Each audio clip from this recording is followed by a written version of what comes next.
Hello, my name is Alan Appel, and I'm a former instructor in the public school system and a former instructor at the University of Winnipeg, Faculty of Education. And I'm here to present to you about the topic of how do I know what's true when I get most of my information from the internet. When you get most of your information online, which is becoming more and more true for most people, especially since the 2016 election cycle, we find that there's been more and more fake news that's been broadcast as the truth. And the problem is, how do we go about finding out whether or not this really is true?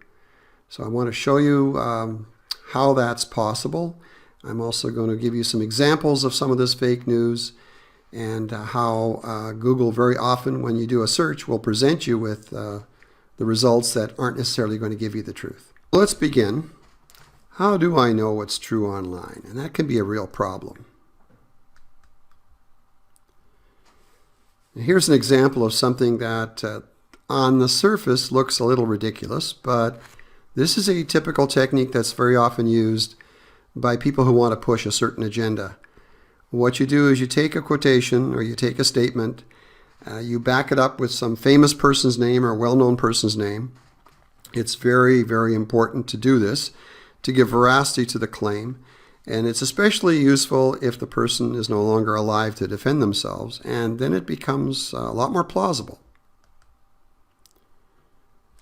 Here's a cartoon that illustrates some of the problems that people have.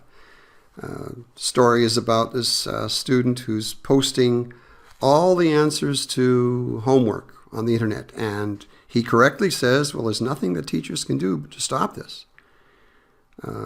The issue is raised in the last panel when his brother talks about how he's really competitive about grades. It's very unusual. And he says, oh, you misunderstand. These aren't the correct answers.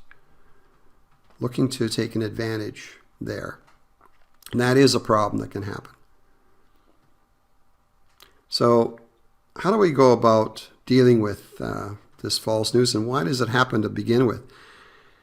It's very difficult for news organizations to stay ahead of the competition when breaking news is almost instantaneous.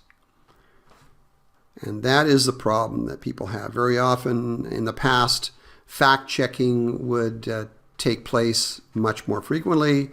It was considered much more serious. Today, the competition means it's not necessarily the way that a lot of news organizations go. Here's one example of misidentifying the marathon bombers in the 2013 Boston Marathon.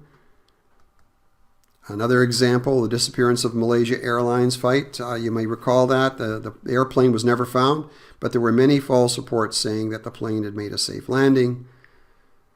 You can only begin to imagine how the families of the passengers must have felt.